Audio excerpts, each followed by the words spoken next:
आज हम गणित की एक ही क्लास में पूरी प्रश्नावली यानी 1 से 13 तक पूरा रिवीजन करेंगे।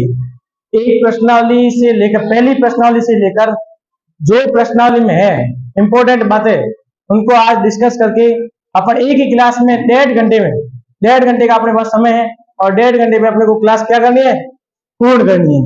ठीक है, पहली प्रश्नावली में पहले तो अपने नंबरिकल सिस्टम यानी परिमेय संख्या वाली प्रश्नावली, कौन सी प्रश्नावली है? ठीक है, अब परिमेय संख्या, तो परिमेय संख्या से पहले अपने को संख्याओं की जानकारी होनी चाहिए। संख्या कौन कौन सी थी? एक होती है पूर्ण, ठीक है, एक होती है प्राकृत और पूर्णांक और परिमेय। ठीक है, पूर्ण संख्या का समूह से कहां से स्टार्ट होता है? 0 से। ये 0 से प्रारंभ होकर कहां तक चलता है? अनंत तक। अब प्राकृत संख्या 1 से प्रारंभ होकर, ठीक है। अब पूर्णांक जिसमें माइनस वाली संख्या भी सम्मिलित हो, 0 भी सम्मिलित हो और धनात्मक, ऋणात्मक और 0 तीनों सम्मिलित हो।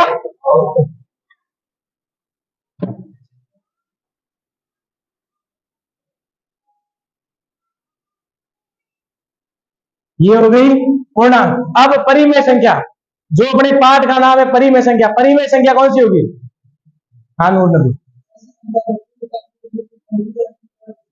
ऐसी संख्या जिनको हम P/Q या भिन्न के रूप में लिख पाए।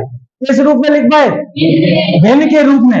और जहां Q बराबर 0 नहीं होना चाहिए, Q बराबर 0, ये अपने संख्याओं की बात हो गई। अब अपन इसकी बात आगे वाली है, बात करेंगे अपन आगे, नेक्स्ट बात करेंगे इनके गुणधर्म की। किसकी बात करेंगे? गुणधर्म में एक है संवर्त, एक क्रम विनिमय और एक है साहचर्य। ठीक है, 3 गुणधर्म है जिसमें से इंपोर्टेंट ये दोनों है। परीक्षा की दृष्टि से इंपोर्टेंट कौन से है? क्रम विनिमय और संवर्त में दो संख्याओं का कोई भी दो संख्या लो, जैसे मैंने ले लिया 0 और 5। अब इनका योग करने पर ये दोनों पूर्ण संख्या है। अब इनका योग करने पर अपने को जो संख्या प्राप्त होती है, क्या वह पूर्ण संख्या है? इनका गुणा करने पर क्या पूर्ण संख्या प्राप्त होती है? इनका भाग करने पर क्या पूर्ण संख्या प्राप्त होगी? क्यों? 0 में किसी का भाग दो तो 0 जाएगा। 0 एक पूर्ण संख्या है। और इनको घटाए तो क्या -5 एक पूर्ण संख्या है? यानी ये माइनस वाले में ये संवर्त। अब बात करेंगे क्रम विनिमय की। किसकी बात करेंगे? क्रम विनिमय में देखो, जैसे जी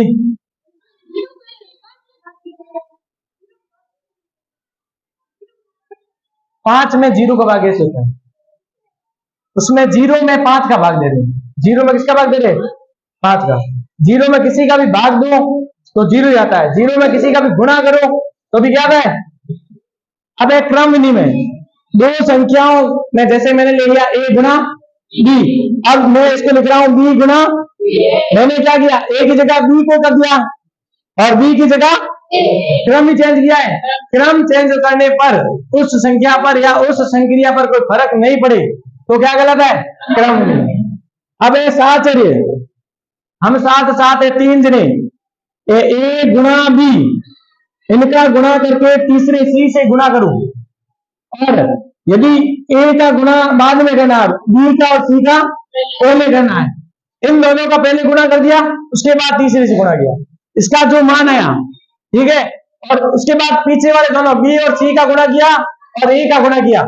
इन दोनों का जो मान आया वो यदि बराबर है तो ये साहचर्य नियम का पालन करता है, अन्यथा पालन है। उदाहरण के लिए देखो, 1 गुणा 2 गुणा 3, पहले 1 और 2 का गुणा किया, कितना आया? 2, ठीक है, बाद में वापस 3 से गुणा किया, 2 का गुणा 3 से। अब दूसरा पक्ष, दूसरे पक्ष में क्या करना है? 1 को छोड़ना है, 2 और 3 का गुणा करना है। अब 2 और 3 का गुणा करेंगे तो कितना आएगा? अब 6 का 1 से गुणा करने पर, यानी यह साहचर्य नियम का पालन है। ये 3 इसके गुणधर्म थे। ठीक है,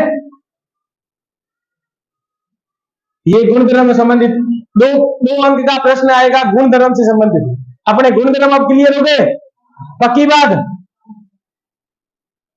अब एक आगे अपने एक और है, भिन्नों का गुणा और भिन्नों की 2/3 प्लस 4/।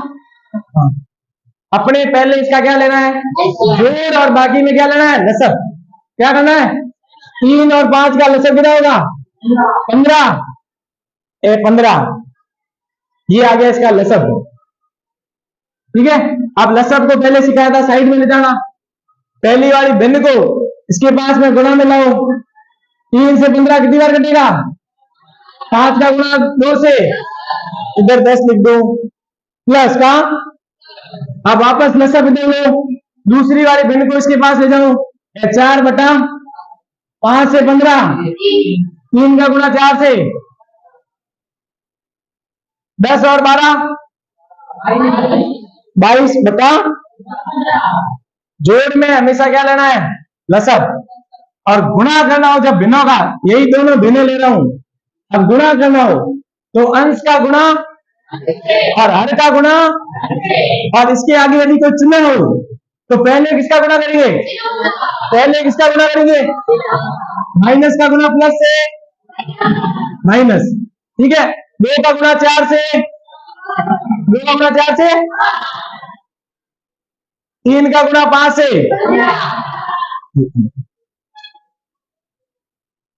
ये आपके क्या प्रश्न, या तो गुणधर्म से पूछ लेगा प्रश्न आपसे, या ऊपर लिखा हुआ होगा इसका गुणधर्म बताइए, तो गुणधर्म से संबंधित प्रश्न है। और ऊपर यदि ये प्रश्न दे इसका मान ज्ञात करो, ऐसा लिखा है, मान ज्ञात करो, और नीचे ऐसे भिन्न भी है, तो अपने जोड़ का निशान दिखे तो जोड़ करनी है, गुणा का निशान दिखे तो क्या करना है। ये आपके पहली प्रश्नावली पूर्ण। पहली प्रश्नावली में सिर्फ और सिर्फ इतना ही था। अब आपने दूसरी प्रश्नावली में समीकरण वाली, दूसरी प्रश्नावली है बीजगणित समीकरण वाली है। इसमें एक ही प्रश्न, जैसे ये 3x + 1 बराबर 2x + 7। अब ये आपको दिया हुआ है समीकरण, क्या दिया हुआ है। अब पहले अपने को x का मान निकालना है, क्या निकालना है। अब x के पद एक तरफ और बिना x के पद दूसरी तरफ। अब 2x वहां से यहां आएगा, यहां प्लस का यहां के 3x - 2x बराबर 7 अपनी जगह ही बनाए, तो प्लस का है जैसे का। अब ये एक इधर प्लस का इधर जाके 3 में से 2 गए तो यानी x बचेगा। ठीक है, और 7 में से 1 गया तो अब अपने को इसकी जांच करनी है। क्या करनी है, जांच। तो जांच करने के लिए पहले LHS जांच, पहले अपन LHS पक्ष लेते हैं, एक साइड वाला पक्ष, लेफ्ट हैंड साइड वाला पक्ष, 3x + 1। अब इसमें अपने को x की जगह जो अपना मान आया है, अब अपन उत्तर की जांच करें, ये मान आया क्या, ये सही है या। अब इसका मान आया अपने पास 6। अब 6 तो इसके ऊपर रखना है, x की जगह 6 रखने पर x बराबर 6 रखने, 3 गुणा 6 प्लस 3 का गुणा 6 से 18, 18 प्लस 1, 18 और 1 19। अब RHS दूसरा पक्ष क्या है, 2x प्लस, अब इधर भी x की जगह क्या रखना है 6, x की जगह 6 रखो, 2 गुणा 6 प्लस 2 का गुणा 6 से 12 प्लस 7, 12 और 7 पक्की बात। अब ये देखो दोनों पक्ष बराबर आ रहे हैं, LHS बराबर RH, अतः अपना उत्तर सही। यहां पर ये बात याद रखना, यहां x का मान 19 नहीं है, x का मान ये, वो अपन उत्तर की जांच कर रहे थे, क्या कर रहे थे, तो ये 19 उत्तर नहीं है, उत्तर क्या है अपन इस उत्तर की जांच करें कि क्या ये उत्तर सही है या ये आपकी दूसरी प्रश्नावली में केवल यही है। यहाँ तो लिखा हुआ होगा x का मान ज्ञात कीजिए और यहाँ लिखा होगा समीकरण में मान ज्ञात करके उत्तर की जांच भी करूं। तो अपने को उत्तर की जांच भी करनी। आगे तीसरी प्रश्नावली दशमलव वाला दशमलव जैसे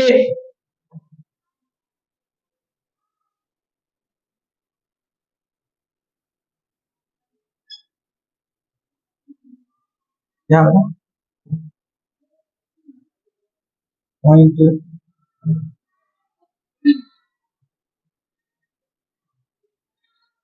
अब ये दशमलव वाला प्रश्न। अब अपने को ज्यादा कुछ नहीं, दशमलव हटाना तो होता है। पहले दशमलव हटा दो, बट्टा में इसका दशमलव हटाया, बट्टा में है दशमलव के बाद कितने होंगे तो नीचे कितने जीरो। दशमलव के बाद कितना होंगे नीचे। दशमलव हटा के अब नॉर्मल प्रश्न की तरफ प्रश्न कर लोगे। 5 एकम 5 दूनी 25 एकम 25 चौका। ठीक है। अब लसब लेके 4 का दोनों साइड क्या कर रहा हूं गुना। 4 का दोनों साइड दोनों तरफ गुना 4 गुणा 1/2 कोष्टक x प्लस 1 बराबर 4 गुणा 1/4 कोष्टक x प्लस 4 से 2 कितनी बार कटेगा 4 एकम। अब 2 का गुणा करके आगे कर दोगे पक्की बात। अब आगे तीसरी प्रश्नावली। तीसरी प्रश्नावली है बहुभुज वाली। ठीक है। तो उसमें पहली दिक्कत अपने उत्तल बहुभुज और अवतल बहुभुज में।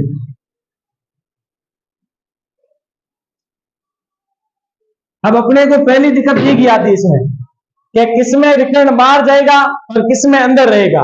ये अपने को याद परीक्षा में नहीं रहता, इसीलिए इसकी परीक्षा उसके अंदर, इसकी परिभाषा उसके अंदर।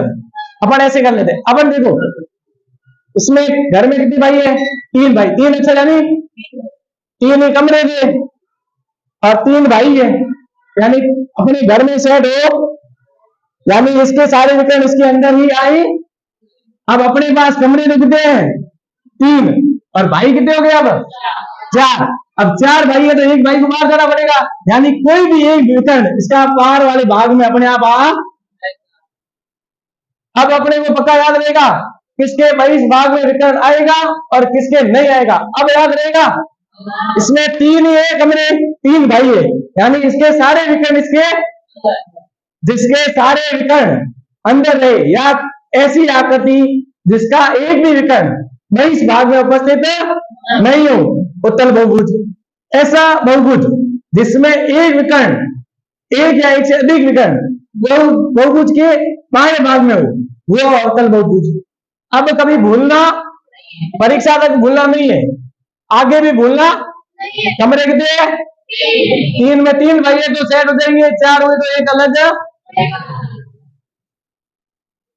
अब आगे, अब बहुभुज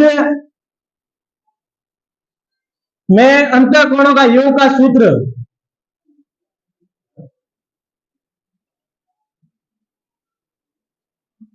अंतःकोणों के योग का सूत्र क्या होता है। हाँ चलो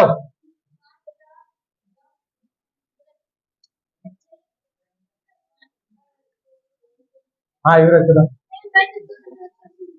n-2 गुणा 100। आपको कहे कि अपने बहुभुज है उसमें 12 भुजाएं हैं, तो इसके अंतःकोणों का योग। अब 12 भुजाएं दे दी, हमें अपने चित्र बनाने बैठेंगे तो अपने भुजाओं का योग कब आएगा, कब इसके कोणों का योग आएगा। इस सूत्र में मान रखना n की जगह क्या लिखना है 12, n की जगह क्या लिखना है 12। 12-2 गुणा 100, 12 में से 2 गए तो 10 गुना 100 1800 डिग्री। अब इसके सारे अंतर कोणों का योग कितना होगा? 1800। ठीक है, अब अंतर कोणों का योग हो गया 1800। कहां से आया बेटा? ये इसमें भुजा दी थी अपने को 12 भुजाएं दी।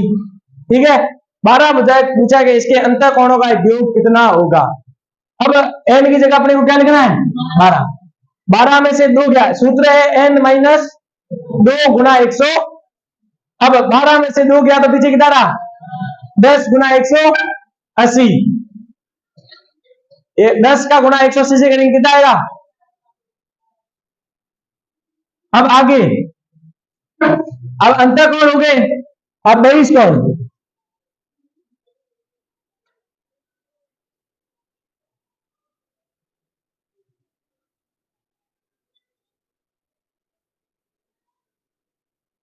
बहिर कोणों का योग, ये बेचारा बोला है, इसका मान फिक्स है 300।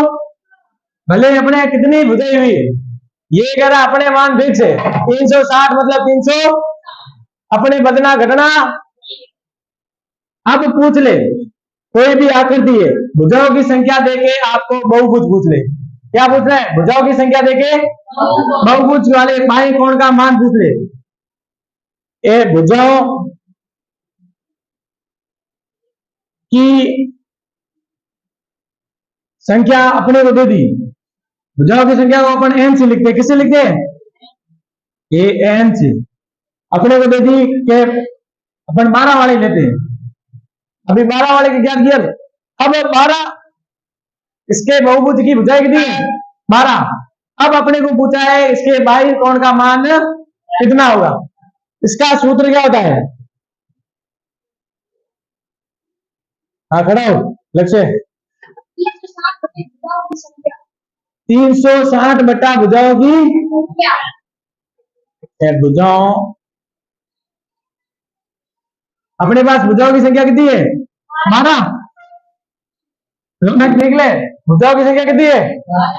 अपने सूत्र में कितना लिखना है? 360 बटे। अब 12 से कटेगा, किससे कटेगा? 12 एकम 12 तिया 36, पीछे 0 यानी 30 डिग्री।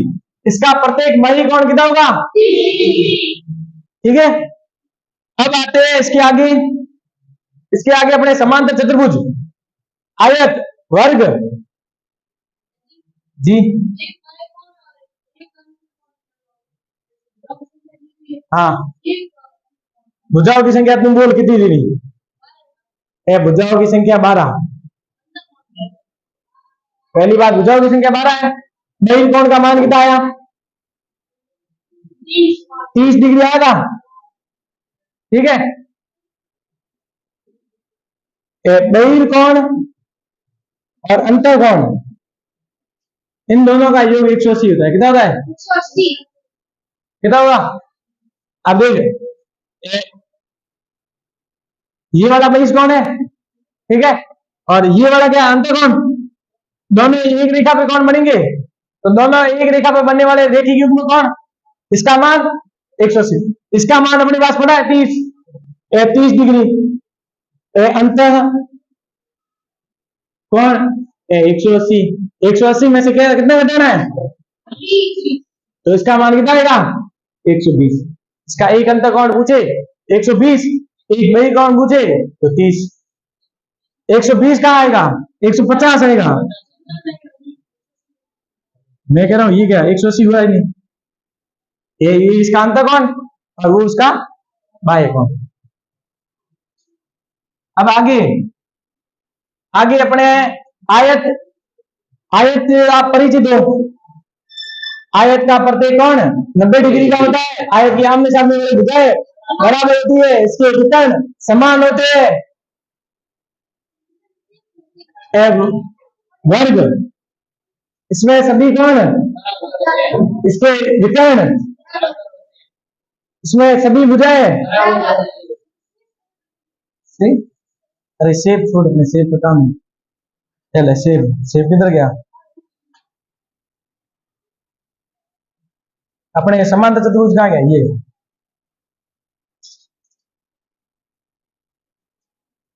ये समांतर चतुर्भुज। समांतर चतुर्भुज में आमने सामने की भुजाएं क्या होती है? और समांतर, ये भुजाएं आपस में क्या है? बराबर है। और समांतर भी, ये भुजाएं आपस में बराबर समांतर, ये भुजाएं बराबर समांतर। ठीक है। अब इसमें इसके समूह कोण, इसके समूह कोण क्या होते हैं? इसके समूह कोण, ये वाला कोण और ये वाला कोण हमेशा आपस में क्या होंगे? बराबर।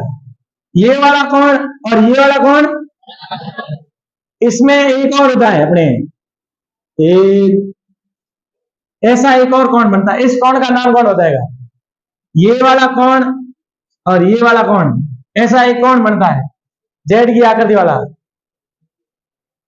हाँ खड़ो बोल। हाँ, संगत कोण। हाँ, एकांतर कोण।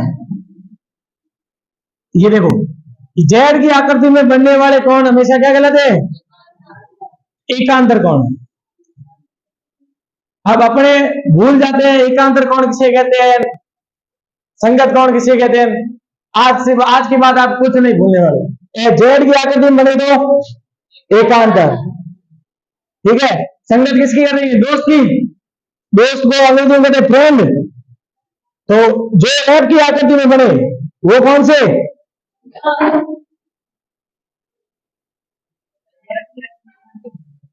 ये वाले नहीं, एफ की आकृति के, ये एफ की आकृति से ये वाले कौन बन रहे? ये एफ, ये एफ की आकृति से बन रहे हैं। तो ये वाले दोनों कौन है? वो आपस में क्या होंगे? ये संगत कौन है? ये कौन से कौन है? ठीक है। अब ये संगत कौन, ये एकांतर कौन। अब ये कौन है? आसन कौन।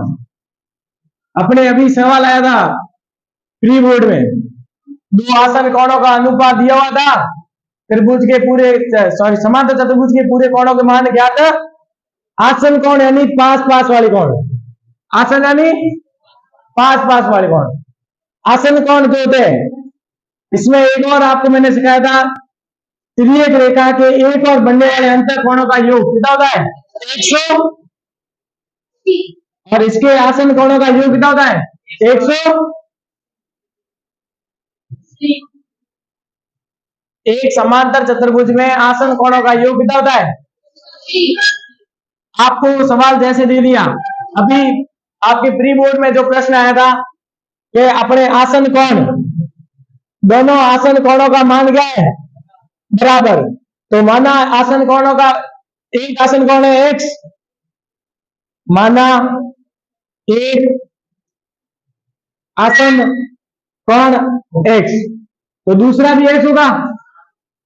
दूसरा आसन कोण बराबर x, ठीक है। दोनों का मान अपने को क्या दिया था? बराबर। हम जानते हैं आसन कोणों का योग कितना होता है? 100। अब दोनों आसन कोणों को अपने क्या करना था? खाली जोड़ना था। x प्लस x बराबर 100, x और x जोड़कर 2x बराबर 100, यानी x बराबर। अब सर आपको 90 डिग्री आई नहीं, अपने आयत होता है आयत, इसकी आमने सामने वाली भुजाएं बराबर होती है और समांतर भी होती है। ये एक स्पेशल केस का समांतर चतुर्भुज है। अब इसका समूह कोण क्या होंगे? बराबर। ये दो 90 है तो ये वाले दोनों भी 90। ये सवाल था, सिर्फ और सिर्फ आसन कोणों पर आधारित एक प्रश्न। अब अपने इसके आगे चौथी प्रश्नावली, चौथी प्रश्नावली है पाई चार्ट वाली। 4 नंबर देने वाली प्रश्नावली कौन सी है? अब पाई चार्ट में अपने बस अच्छे से पढ़ना आना चाहिए।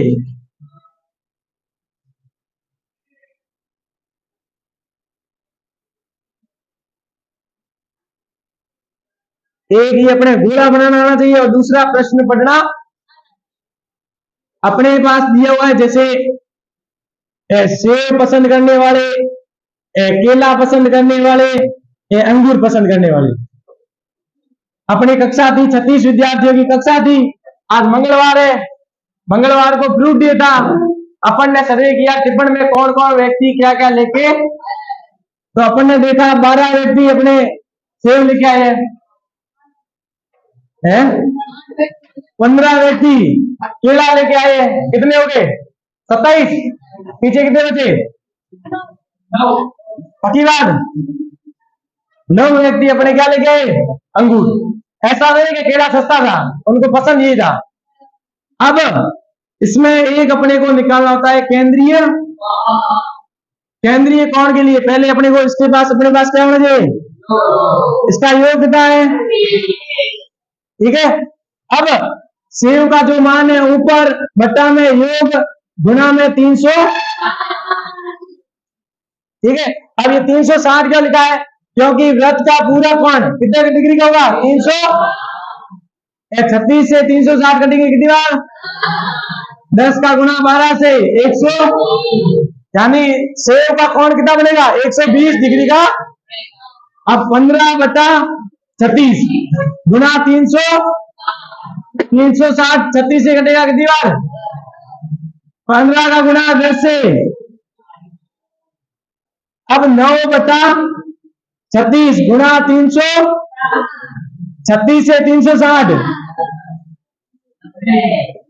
यानी इसका कोण कितना बनेगा? 90।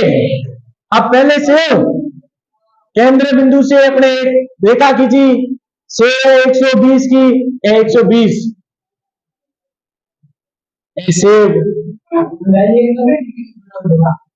एल है, ये 90 डिग्री। ये अंगूर, पीछे बचा वो लंगूर नहीं होता है, वो केला होता है। 150 डिग्री। अब पूछे प्रश्न, सर्वाधिक पसंदीदा किया जाने वाला फल, सबसे कम पसंदीदा किया जाने वाला फल। किसी का भी केंद्रीय कोण का मान पूछ ले तो आप बता दोगे? ये आपकी चौथी प्रश्नावली। किसकी? जैसे केंद्रीय कोण अपने को दे दिया था, तुम बताते दीजिए 50, पर उसमें अपने को व्यक्तियों की संख्या पूरी मालूम होनी। जैसे अपने 36 व्यक्ति थे, 300, 36 में से 1 10, 0 से, यानी 5 व्यक्ति इस चीज को पसंद है। आप समझ आया? प्रायिकता है। हाँ ठीक है। अब जैसे इसमें एक और पार्ट रह गया प्रायिकता वाला। प्रायिकता में एक तो प्रायिकता का सूत्र अनुकूल परिणाम बटा, अनुकूल परिणाम का मतलब क्या होता है? जो हमें चाहिए या जो हमारे अनुकूल। जैसे अपने पास एक पासा है, पासा में समझते हो, लड्डू तो सभी ने खेला ही होगा, उसका जो पासा होता है।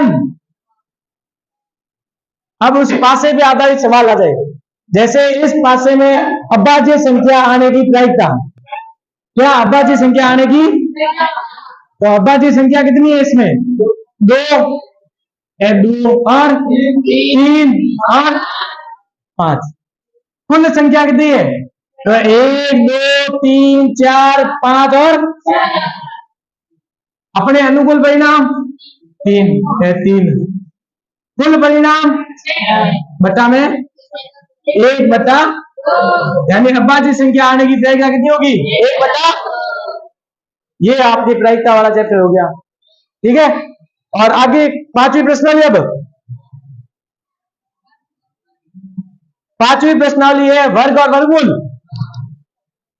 अपने वर्ग और वर्गमूल, इसमें सबसे पहले आपको 20 तक वर्ग याद होने एकदम मुक्त निबंध। 1 का वर्ग, 2 का, 3 का, 4 का, 5 का, 6 का, 7 का, 8 का, 9 का और 10 का। अब आपको कोई भी सवाल मैं पूछ दूं, जैसे मैंने ये पूछा, आपके पास ये संख्या है, आपको बिना कॉपी पेन यूज करके ये बताना क्या यह पूर्ण वर्ग संख्या है या नहीं। अपने को बताने के लिए अपने को क्या देखना होगा, इसका क्या देखना होगा। अब इसका इकाई अंक है 7। अब आप किसी भी वर्ग में जाके देखो, इसमें या तो 1 होगा या 4 या 5 या 6 और यानी इकाई अंक में या तो 0, 1, 4, 5, 6 और यदि इकाई अंक में आपको ये संख्या दिखे तो ये पूर्ण वर्ग संख्या, नहीं तो ये पूर्ण वर्ग संख्या। अब आगे अभाज्य गुणनखंड विधि द्वारा पूर्ण वर्ग ज्ञात, जैसे 216 में क्या आया था 729। आपको एक संख्या दे दी 729। पहली बात, यहां पर कौन सी संख्या आएगी, इस कॉलम में कौन सी संख्या आएगी, कौन सी संख्या आएगी, पहली अभाज्य संख्या। अब 2 में इसका भाग, तो अगली अभाज्य संख्या कौन सी है, 3 में इसका भाग, 2 पीछे बचा 1, 12 में 6 है, 7 का, 6 में 2 पीछे बचा 1, 12 का 4, 9 का, अब किसका जाएगा इसमें 24, 8 पीछे का 3 में 3 का कितनी बार 2 पीछे बचा 2, अब 3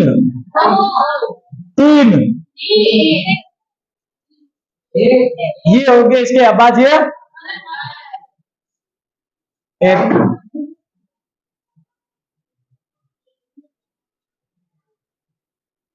2, 4, 6। अब वर्गमूल पूछे तो कितने कितने के जोड़े बनाने हैं, वर्गमूल का चिन्ह पूछे, आपको ऑब्जेक्टिव प्रश्न में दिया हुआ हो ये वाला चिन्ह, ये चिन्ह किसका है, वर्गमूल का। किसका है ये चिन्ह, किसका है।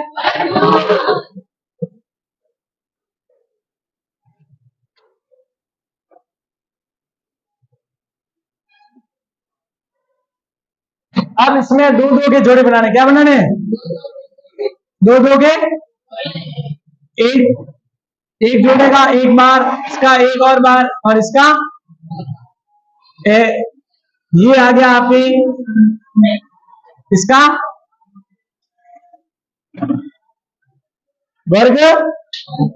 अब इसका यदि घनमूल कह देते तो घनमूल में कितने के जोड़े बना रहे हैं अपने, 3 और, अब इसमें घनमूल का चिन्ह इधर 3 लिखते हैं, वर्गमूल में 2 लिखा हुआ होना अनिवार्य नहीं है, परंतु घनमूल में 3 लिखा हुआ अनिवार्य है।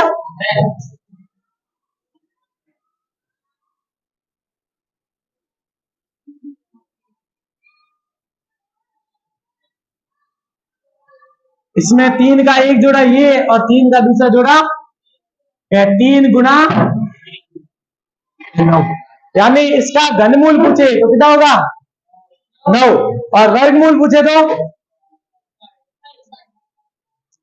अब कोई संख्या ऐसी आ जाए जिसका पूर्ण रूप से वर्गमूल या वर्गमूल नहीं निकले, जैसे मैंने दे दिया 8 में 2 का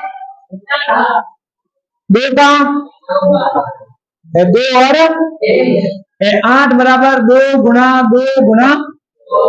अब आपको पूछे एक प्रश्न ऐसा भी था जिसमें इसको वर्ग बनाने के लिए किसका गुणा करना होगा या किसका भाग, जो ये एक तो ये जोड़ा बन गया, ठीक है, और दूसरा ये एक्स्ट्रा बच गया, 2 एक्स्ट्रा बचा, तो अब 2 का क्या करना है गुणा, और यहां तो पूछे गुणा तो किसका गुणा करना है 2 का जोड़ा बनाना है, और यदि भाग का पूछे तो किसका भाग देना है 2 का भाग देके इसको क्या करना है गायब।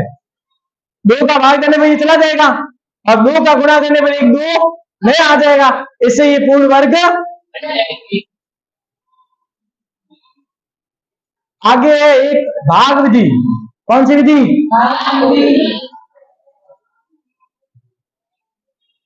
ए 729। आज अपने पहले यही पढ़ा है। अभाज्य संख्या से, अभाज्य गुणनखंड से जो अपने निकाला उत्तर क्या था? 27।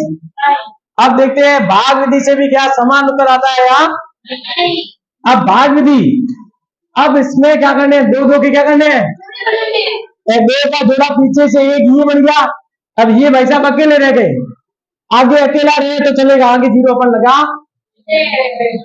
और नहीं लगाओ तो भी चले, अपने नहीं लगा तो भी 0।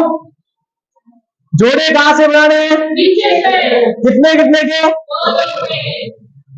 अब कौन सी संख्या का वर्ग 7 या 7 से छोटा होगा? 2 का कितना होगा? 3 का 9 हो जाएगा, तो 3 का काम है 2 गुणा 2, इनका गुणा करके यहां लिखना है और इनको जोड़ के और 1 2 10। अब 7 में से 4 गए पीछे, अब इसमें पूरा जोड़ा नीचे उतरेगा, क्या उतरेगा? 700 300। अब 4 में किस संख्या का? अब अपने को इकाई अंक देखना है। इकाई अंक क्या है? तो अपने 3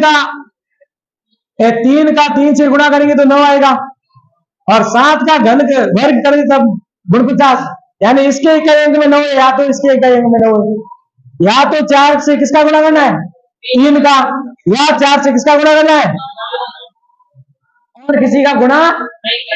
अपने को यहां समझदारी दिखानी, पहले 3 का गुणा कर देखो, 3 दिया 3 चौक, क्या ये इसके बराबर है? कैंसिल करूं। अब 7 का सातों साथी 4, 7 चौक करण मार जा, 4 चौक 28 और 4, क्या ये 329 के बराबर है? अब इधर 7 और एक 7, ये इसका क्या आ गया? ठीक है, ये थी भाग विधि। क्या थी? एक है आपके पाइथागोरस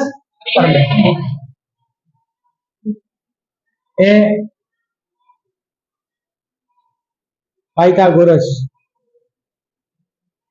इसके लिए पहले इसके 3 सूत्र, m स्क्वायर माइनस 1। पहला टारगेट अपने को m का मान, ठीक है। अब अपने को जैसे संख्या दे दी, त्रिक का एक सदस्य दे दिया 6, ये अपने को त्रिक का एक सदस्य दिया, का ये पाइथागोरस त्रिक का एक क्या है? तो अपने को 2m बराबर 6। अब m बराबर 6 बटा, हमें m का मान कितना आ गया? अब इसमें रखना है, किसमें? पीछे वाले m में और इसमें दोनों में रखना है। 3 का स्क्वायर 9 माइनस 1, 3 का स्क्वायर 9 प्लस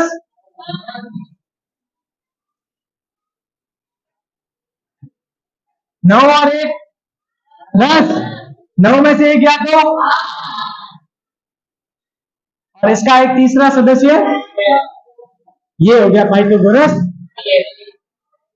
ठीक है। अब पाइथागोरस त्रिक में कोई प्रॉब्लम हो तो बोलो पहले। 6 अपने कोई भी एक संख्या ले ली, जैसे नूर नबी ने कहा था कि अपने 6 ले लो, मैंने 6 ले लिया, तूने 8 कहा तो 8 ले लेता है। विषम संख्या वर्ग संख्या होनी चाहिए, या जिसमें से एक घटाने पर वर्ग आए या एक जोड़ने पर वर्ग आए, इसके अलावा कोई नहीं। जैसे अपने को 24 ले लिया, 24 में एक जोड़ने पर 25 आ रहा है, 25 किसी का वर्ग है। अब ऐसा क्यों? तो m स्क्वायर माइनस 1 या m स्क्वायर माइनस 1 या m स्क्वायर, या तो इसमें एक जोड़ने पर वर्ग आना चाहिए या इसमें एक घटाने पर वर्ग, तभी m का मान संभव होगा, नहीं तो पाइथागोरस त्रिक का सदस्य 7 7 में एक जोड़ने एक घटाने पे कोई वर्ग आता है ना, एक जोड़ने पे वर्ग नहीं बन रहा है। तो 7 पाइथागोरस थ्योरी का सदस्य। अब है आगे अपने 13 और मेरा। अब है आगे छठी प्रश्नावली घनमूल वाली, वो समझा दी इसी के साथ। उसमें भी वर्गमूल वाला सेम का सेम वही प्रोसेस है। या तो वर्गमूल 3 की जोड़ी बनाने हैं, ठीक है, और या कोई आ जाए जैसे ये अपने को दिया हुआ हो 3 गुना 3 गुना 3 गुना 2 गुना 3 गुना 3 ऐसा दिया हुआ हो। अब इसमें आपको पूछ ले किसका भाग देने पर यह पूर्ण घन संख्या बने। अपने किसका भाग देना है? 2 से 2 कट जाएगा, ये 3 का जोड़ा, ये 3 का। अब आपको पूछे जैसे ये अपने, अब इसमें किस संख्या का गुणा करने पर यह पूर्ण घन संख्या बनेगी? इसमें क्या करेंगे? 3 का क्या करेंगे? एक्स्ट्रा में 1 का गुणा कर देंगे, तब ये 3 का जोड़ा। ये थी इसमें पूर्ण घन वाली एक ही प्रश्नावली है और इसमें एक ही सवाल है। ये अभाज्य विधि द्वारा घनमूल निकालो या किसका गुणा करने पर यह पूर्ण घन संख्या बने। कौन सा?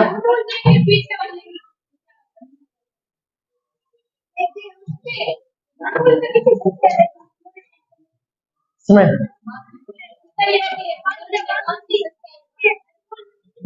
वो है इसमें अपने कोर्स में नहीं है। वर्ग में तो वर्गमूल का है, वो वर्गमूल वाला है। अपने भाग विधि में जितने जोड़े बने, भाग विधि में जितने जोड़े बनेंगे उतने, अब 2 जोड़े बने तो 2 अंक होंगे इसके वर्ग में। वो घनमूल में नहीं है, वो आपके सिर्फ और सिर्फ वर्गमूल में नहीं। वर्ग का इकाई अंक, जैसे कोई भी संख्या आपको दी है उसके इकाई अंक वाले का वर्ग अपने को याद होना चाहिए। 7 है इसका इकाई अंक, 7 का इकाई अंक क्या आएगा? 9, यानी इसका वर्ग करने पर इकाई अंक क्या आएगा? 9। इसका घन करने पर पूछे तो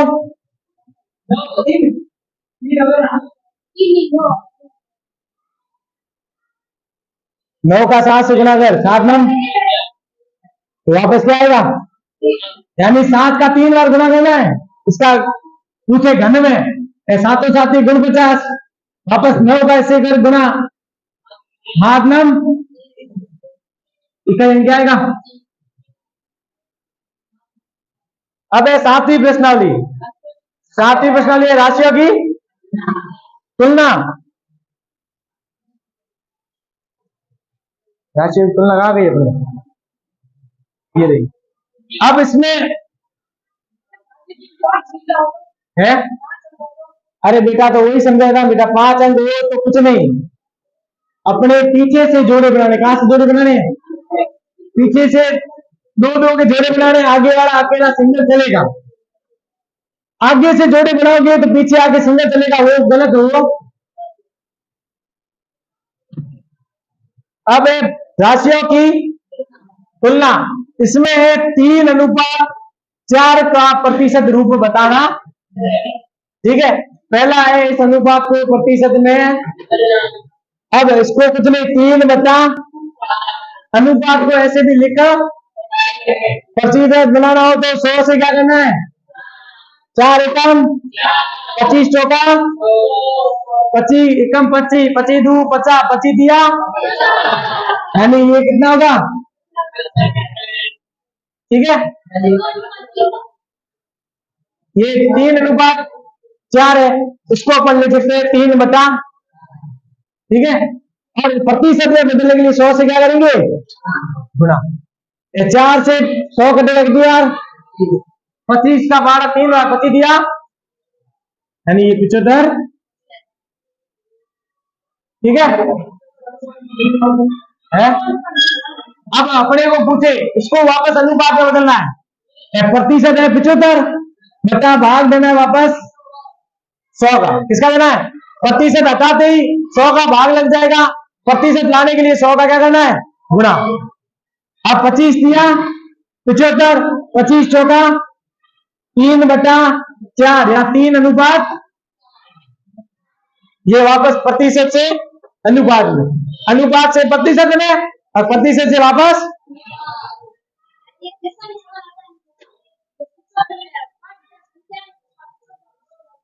हाँ, एक ऐसा प्रश्न जैसे इसने कहा ये 5000 संख्या है, अब बताओ इसका 75% क्या।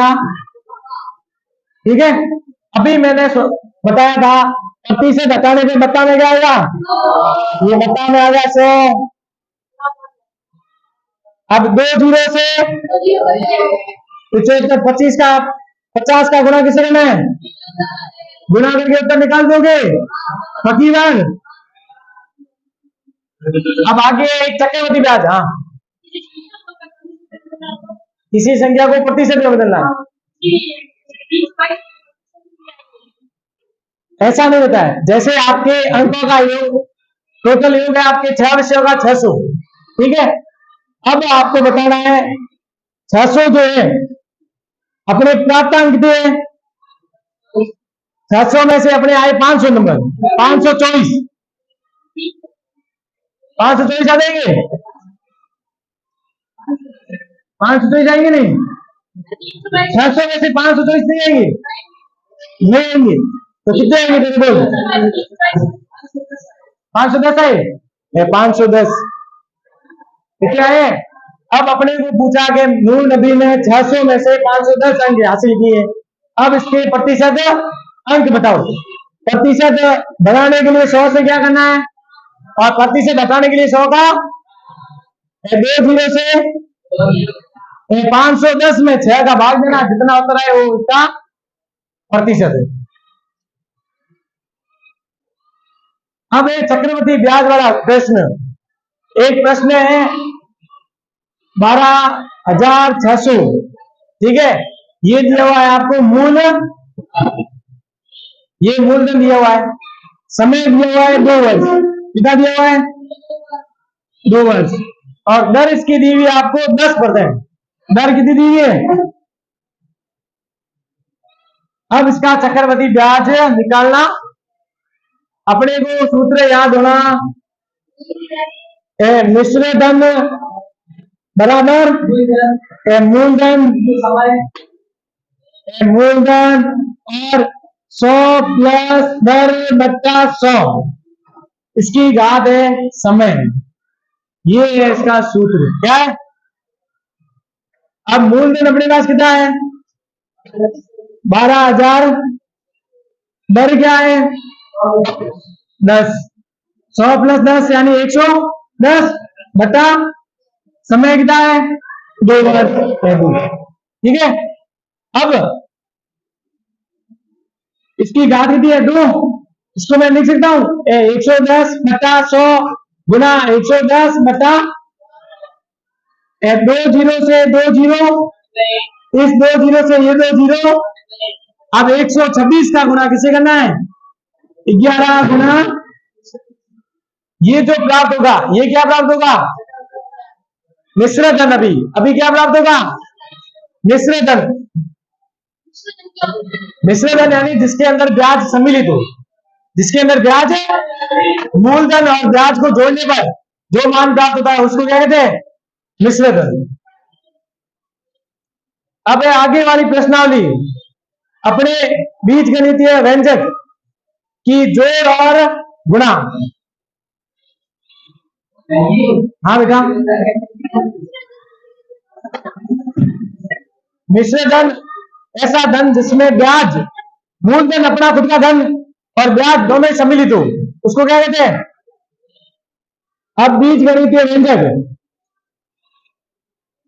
जैसे पहले जो आपने सीखा था इसमें जोड़ करना, क्या सीखा था 3x प्लस 4y प्लस 5 को 3y प्लस 4x 6 से जुड़। रौनक देख लेंगे ऐसा प्रश्न आएगा बीजीय व्यंजक में, ऐसा प्रश्न आए कि ये आपको एक व्यंजक ये दिया हुआ है और एक व्यंजक ये दिया है, अपने को जोड़ना। पहले तो अपने को है जैसे कि जैसे पहले वाला लिखो। अब घोड़ों के साथ घोड़े जुड़ते हैं, गधों के साथ इंसान नहीं।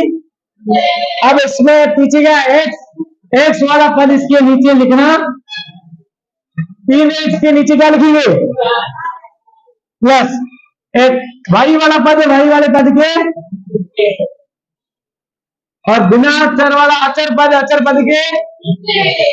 अब अपने को जोड़ करनी 5 और 6 प्लस का प्लस 4 और 3 प्लस 3 और 4, ये इसका आंसर। अब यदि इसकी जगह जोड़ की जगह लिख देता है घटाएं, जोड़ की जगह लिख देता है घटाएं, तो घटाने के लिए कुछ नहीं करने देंगे, इसके नीचे वाले के चिन्ह क्या करने दे? चेंज। और घटाने के लिए नीचे वाले के चिन्ह क्या देंगे? अब 5 प्लस के और 6 माइनस के, तो माइनस का क्या बचेगा? 1। ये 4 प्लस के 3 माइनस के, पीछे क्या बचेगा? प्लस का 1, यानी सिंपल वाई। ये प्लस के और ये 3 में से 4 गए, चले जाएंगे माइनस का, यानी एक इसको क्या लिखेंगे? माइनस का x। ये हो गया इसको घटाने की विधि। अब आगे अपने गुणा करना है। क्या करना है? आगे क्या करना है? बीजीय व्यंजकों का x प्लस 4, x प्लस 5। अब 2 कोष्टक दिए आपको, अब इन 2 कोष्टकों को क्या करना है? गुणा। तो पहले का इन दोनों से क्या करना है? x का 8 से, ठीक है, x का 5 से।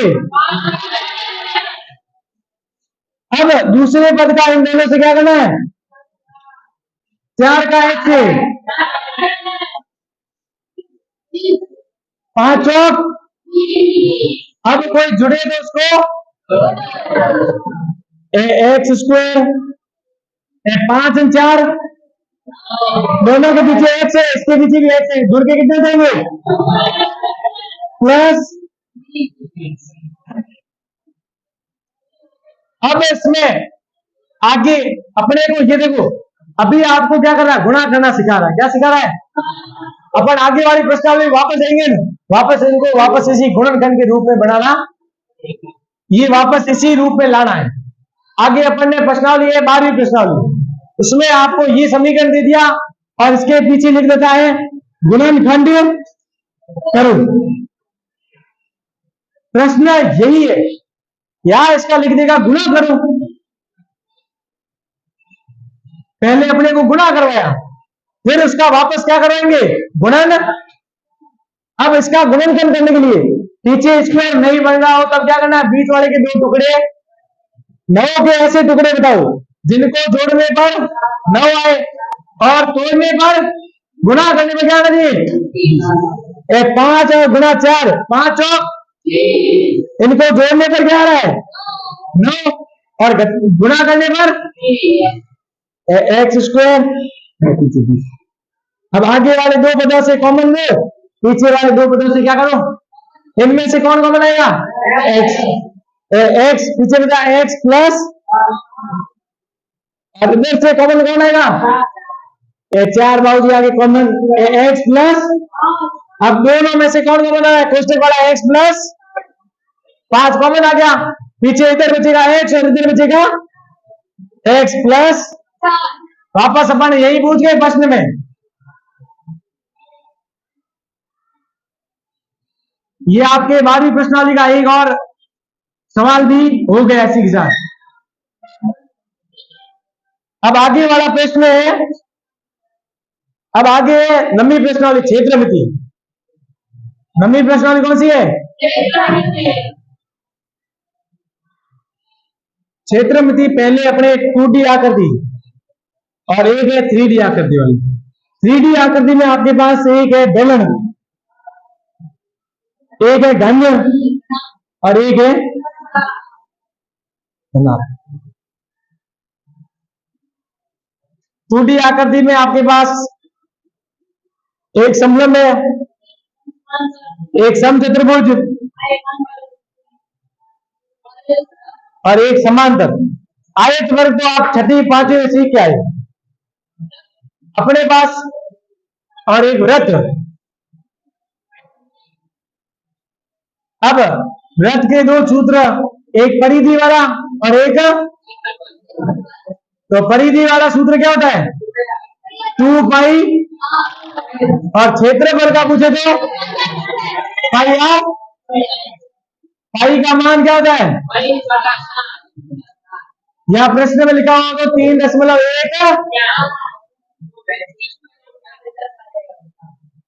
अब समलंब का सूत्र क्या हो जाएगा क्षेत्रफल का। हाँ सिर्फ बोल।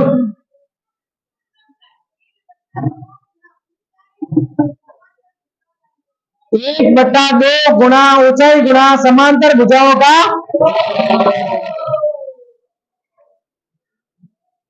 समचतुर्भुज का कौन बताएगा। हाँ खड़ा हो। 1/2 गुणा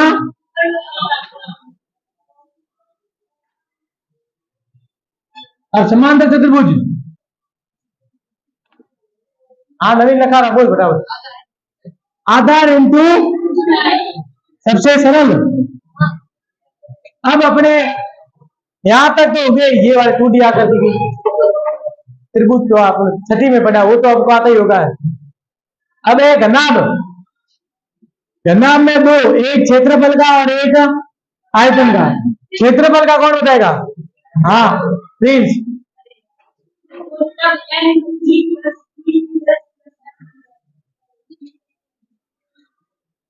हाँ तो हिंदी में बोल दी। 2 गुणा लंबाई प्लस गुणा चौड़ाई प्लस चौड़ाई गुणा ऊंचाई प्लस ऊंचाई गुणा लंबाई। अरे दो बार आना चाहिए, ज्यादा बार कोई नहीं आना चाहिए। जैसे लंबाई एक बार आया, लंबाई एक बार, चौड़ाई एक बार चौड़ाई, ऊंचाई एक बार ऊंचाई। ऐसे नहीं तीनों में आप ऊंचाई सेव दो, ऐसा कहा होगा। अब इसका आयतन का सूत्र कौन बोलेगा सबसे सरल। हाँ तेज। लंबाई गुणा चौड़ाई गुणा, या इसका दूसरा है आधार का क्षेत्रफल गुणा ऊंचाई। आधार का गुणा, अब आधार का क्षेत्रफल, आयत का क्षेत्रफल का सूत्र क्या होता है L इंटू बी। लंबाई गुणा चौड़ाई, आधार का क्षेत्रफल गुणा ऊंचाई। अब है घन का, घन का क्षेत्रफल और आयतन। घन का क्षेत्रफल, हाँ रौनक, 6 गुणा भुजा। आयतन का कौन बोलेगा। हाँ तेरह। भुजा क्यूब या भुजा की घात। अब है बेलन, बेलन में एक लिखा हुआ हो वक्र पृष्ठ, एक संपूर्ण पृष्ठ और एक आयतन। अब बेलन के वक्र पृष्ठ का सूत्र कौन बोलेगा। हाँ खड़ा हो सचिन, बेलन के वक्र पृष्ठ का सूत्र बोल, खड़ा हो। 2 पाई आर। संपूर्ण पृष्ठ का कौन बोलेगा। हाँ लक्ष्य बोल। 2 पाई आर कोष्टक आर प्लस आयतन का कौन बोलेगा। हाँ किस नहीं गलत है। पाई आर स्क्वायर। अभी मैंने क्या बताया, मैंने उसने भी कहा था कि आयतन पूछे तो नीचे वाली आकृति बेलन अपन बढ़ाएंगे ना, जैसे अपन बेलन बनाए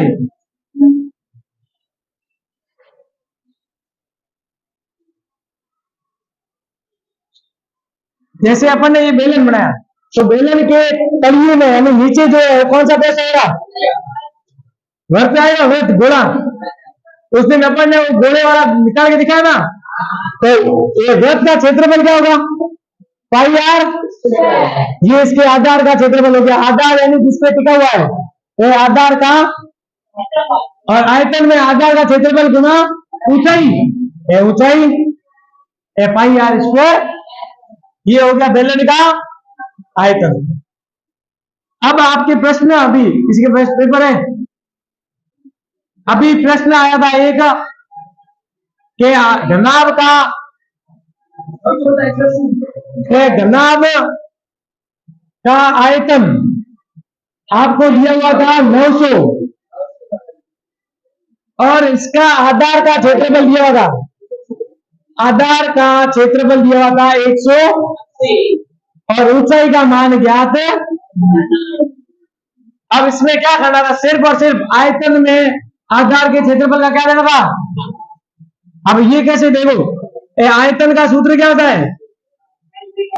आधार का क्षेत्रफल गुणा ऊंचाई। आधार का क्षेत्रफल, आयतन कितना दिया हुआ है? 900। आयतन, ये आधार का क्षेत्रफल कितना दिया हुआ है? 180 गुणा ऊंचाई। अब 180 यहां गुणा में वहां जाके 900 बटा 100, 0 से 0 18.90, यानी ऊंचाई कितनी होगी? 5।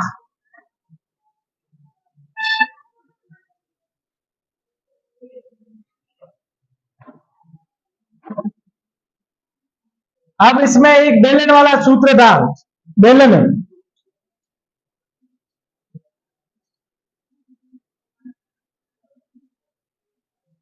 अब बेलन में आपको इसका वक्र पृष्ठ का मान ज्ञात करना था। उसमें दिया हुआ क्या था? जैसे अपन ऐसे ही रैंडमली कोई सवाल ले लेते, वक्र पृष्ठ, वक्र पृष्ठ का मान कितना दिया होगा? 2 पाई आर, ये सूत्र होता है। अब वक्र पृष्ठ का अपने को मान दे दे, ऊंचाई दे दे, ऊंचाई का मान दे दिया 7, ठीक है। आर का मान दिया हुआ हो, तो आप वक्र पृष्ठ का मान निकाल, या वक्र पृष्ठ का मान दे दे, ऊंचाई का मान दे दे, तो आप आर का मान निकाल, ठीक है। आर का मान निकाल के आप उससे आयतन निकाल सकते हैं, उससे वक्र पृष्ठ, संपूर्ण पृष्ठ, सभी मान निकाल। अब आगे कौन सी प्रश्नावली है? 10वीं प्रश्नावली। घात हो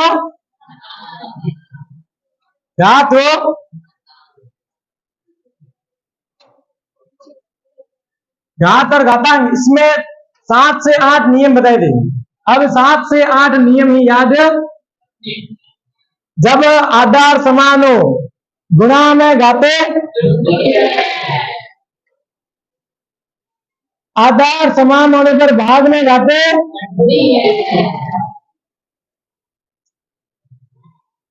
और एक बताया था किसी की भी घात 0 होने में उसका मान क्या होता है? सबका मालिक। अब ये तो हो गई घात समान होने पे, क्या सॉरी, आधार समान होने पे। अब इसका दूसरा पार्ट है, यदि घात समान हो, क्या समान हो? ए की घात m गुणा b की घात, तब इसका मान क्या हो? प्लीज इसका मान क्या हो? खड़ा हो। ए गुणा b, यानी आधारों का गुणा होगा, घात वही आएगी जो उन दोनों पर कॉमन। अब घात समान हो तब भाग में क्या होगा? कौन बताएगा? हाँ तू बोल।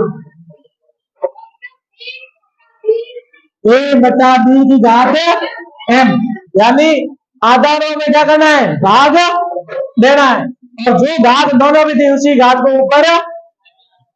अब यदि घात ऋणात्मक हो, यदि घात ऋणात्मक हो तो ऋणात्मक घात को धनात्मक में कैसे बदले?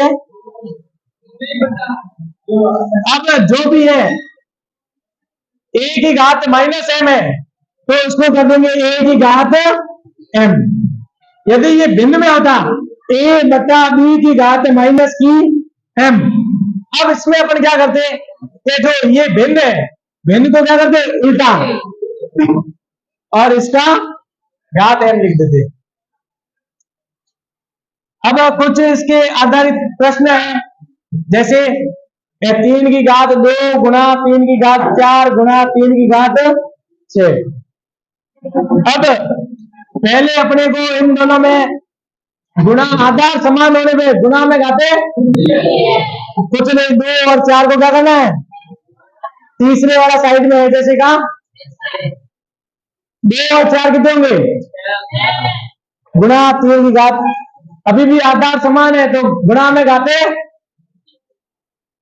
6 प्लस कुछ नहीं, क्या फर्क पड़ेगा 12, या इसको ऐसे करेगा 3 गुणा 3 इसकी घात 6, 9 की घात 6, 9 को मैं लिख सकता हूं 3 की घात 2, घात के ऊपर घात होने पर घातों का, घात के ऊपर घात होने पर घातों का, तो इन दोनों का गुणा कर दे 2 गुणा 6 कितने होंगे, ये भी और ये भी उत्तर। अब जैसे आपके एक प्रश्न आया था जो लगभग अधिकतर ने गलत किया था, सत्य असत्य में था 3 की घात 11 भाग 3 की घात माइनस 2। अब इसमें देखो आधार समान होने पे भाग में घाते 11 माइनस 2 मीन वाला हो और माइनस का 2, माइनस का माइनस के साथ गुणा होने पर माइनस माइनस 11 और 2 13। इसका उत्तर, ये उत्तर इसका नहीं है, इसका उत्तर क्या 11 की घात है।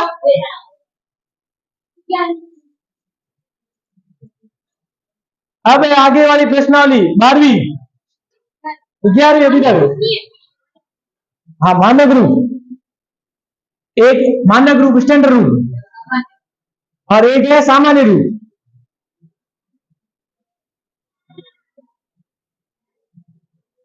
मानक रूप में अपने को ध्यान रखना है, एक तो किसी भी संख्या में जैसे मानक रूप है तो एक संख्या छोड़ के क्या लगा होना चाहिए दशमलव, यदि एक ही संख्या हो तो कोई बात नहीं, और यदि एक से अधिक संख्या हो तो एक संख्या छोड़ के क्या लगाना है, ठीक है। अब जैसे मेरे को दे दिया इतना, इसका मानक रूप में बदलो, क्या करना है मानक रूप में, अपने को पॉइंट क्या चाहिए यहाँ पे, पॉइंट पीछे से आगे आ रहा है तो 10 की घात क्या होगी प्लस में या माइनस में 8.5। अब कितने होगी 10 की घात 1 2 3 और गुना 10 की घात। अब यही ऐसा लिखा हुआ हो,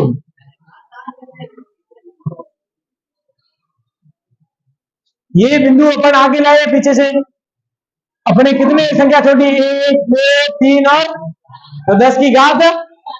अब ये बिंदु पीछे ले जाना है, पीछे ले जाना यानी घटाना, पीछे ले जाना यानी 10 की घात किसमें आएगी माइनस में। अब माइनस में कितनी आएगी जितना अपन पीछे ले गए 1 2 3 और माइनस की 4 8.।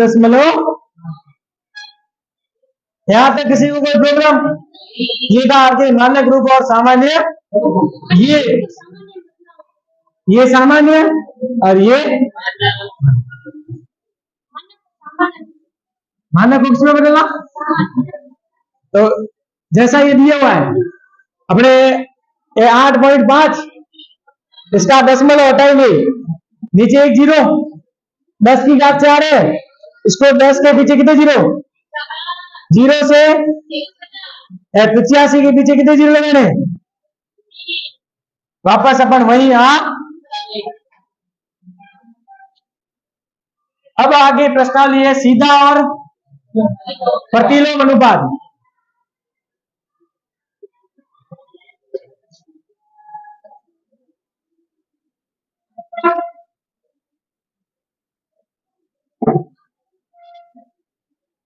अब सीधा अनुपात के नाम बनेंगे, सीधा कहेगा या प्रत्यक्ष अनुपात या समानुपात, ये तीनों ही एक ही चीज है। प्रत्यक्ष अनुपात कहे, सीधा अनुपात कहे या समान अनुपात कहे। अब इसके लिए अपने को पता कैसे चलेगा सर ये समानुपात है या प्रतिलोम अनुपात है? समान अनुपात यानी यदि x का मान बढ़ रहा है और उसके साथ साथ जो चर है, जैसे अपने गति वाला उदाहरण है, गति बढ़ाएंगे तो दूरी भी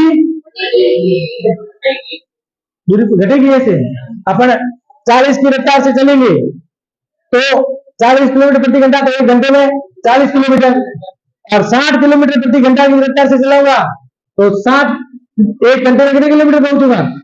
60। यानी गति बढ़ेगी तो दूरी भी अपने आप, और गति घटेगी तो दूरी भी। अब ऐसे याद नहीं रहे तो अपने सीधा या प्रत्यक्ष अनुपात, सीधा संबंध अपने किससे साथ होता है? माता पिता के साथ। माता पिता के साथ अपने सीधा संबंध होता है। अपनी खुशी में हो जाओगे खुश और अपने दुख होने पे हो जाओगे दुखी, सीधी बात है। माता पिता अपने को सुखी देख के माता पिता भी क्या होंगे? सुखी।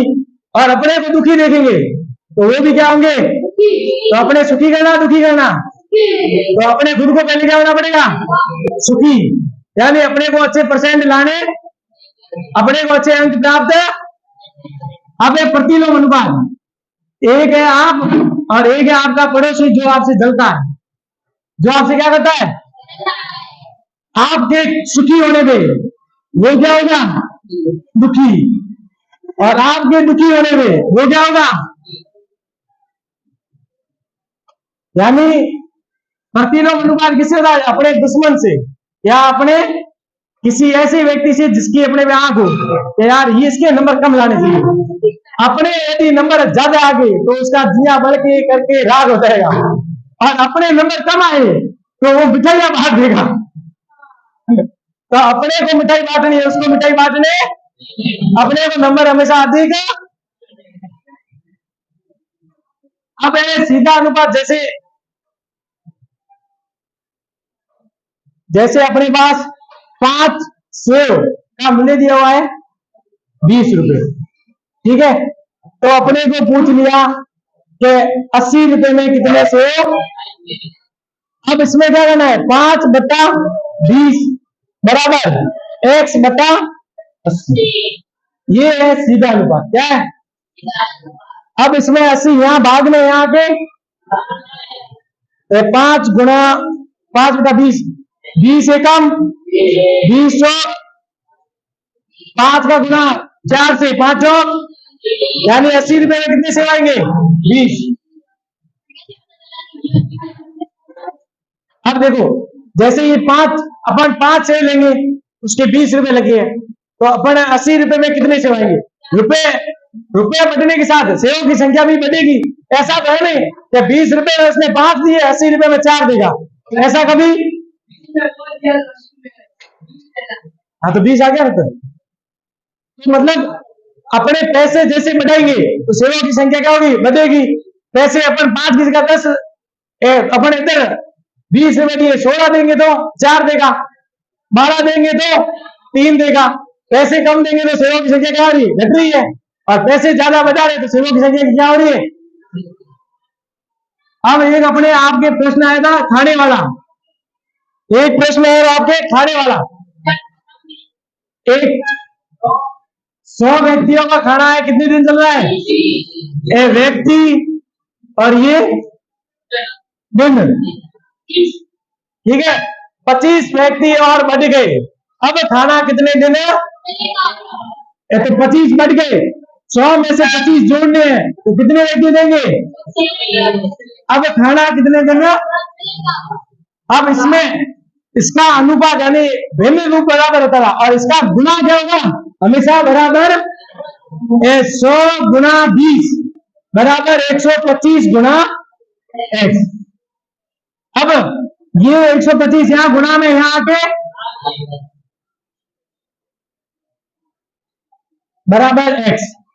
अब 25 के बारे में 5 बार, 25 के बारे में ये 5 एकम 5 चौक 20, 4 का गुणा 4 से, यानी ये खाना अब कितने दिन चलेगा? पहले 20 दिन चलता था, अब कितने दिन चलेगा? व्यक्तियों की संख्या बढ़ने पर खाना दिनों की संख्या क्या हो गई? कम।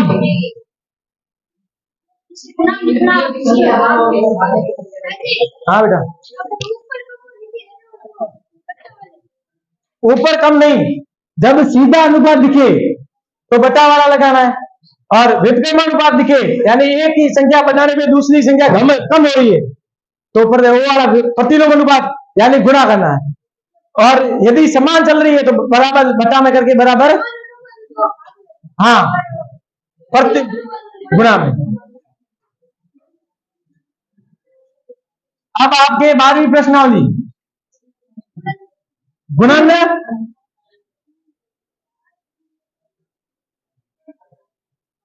यदि समझ में आई तो सबसे सिंपल, नहीं समझ में आई तो सबसे नंबर दे जाए पूरे 8। अब है इसके 3 सरसमीका, पहली है a प्लस बी का होल स्क्वायर, दूसरी है a माइनस बी का होल स्क्वायर, और तीसरी है a स्क्वायर माइनस। पहली सरसमीका कौन बोलेगा पूरी? हाँ लौकिक।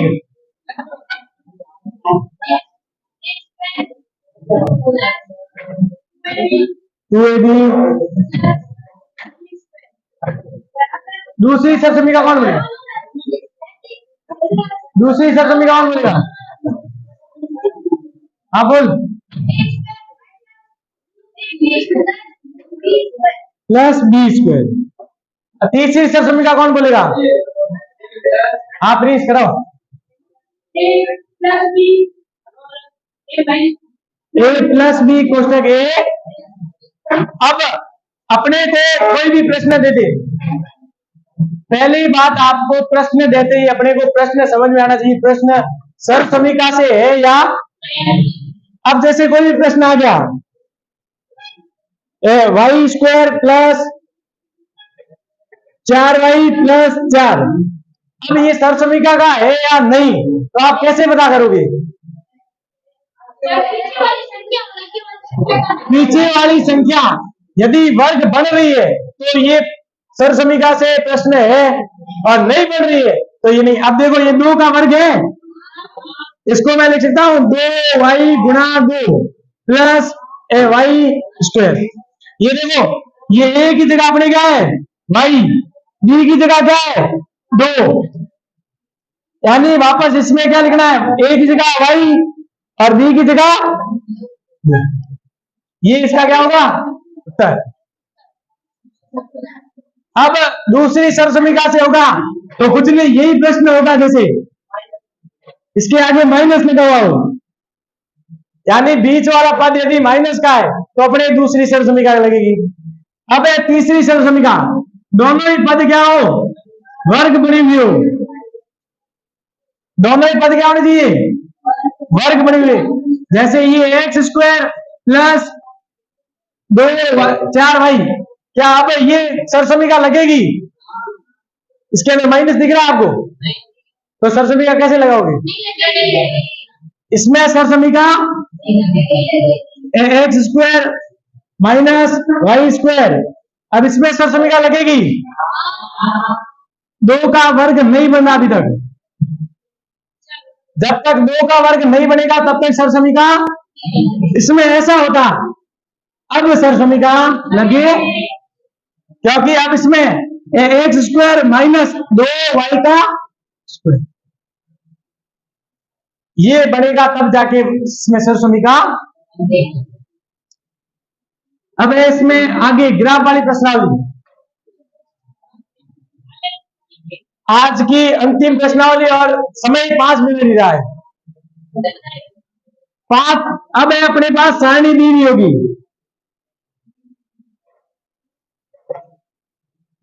जैसे सेब और ये मूल्य, 4 बार प्रश्न करवाया है और बोर्ड में यदि ये आ गया अब तो किसी के गलत नहीं होना चाहिए। एक सेव के 5 रुपए, 2 सेव के, 3 सेव के, 4 सेव के, 25। अब आपको पहले तो अपने ग्राफ बनाना आना चाहिए। क्या आना चाहिए?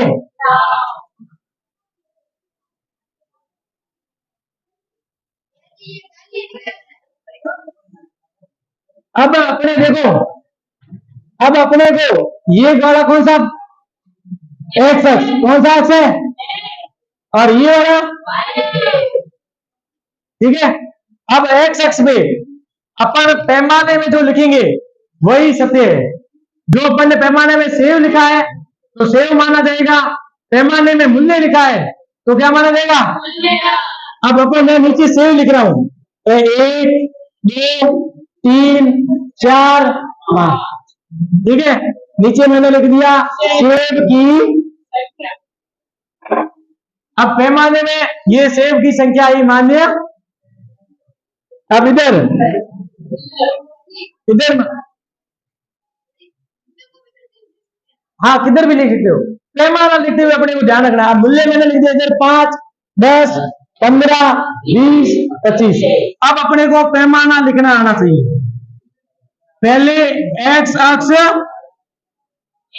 और वाई अक्ष, अपने को इतना तो हर किसी में लिखना।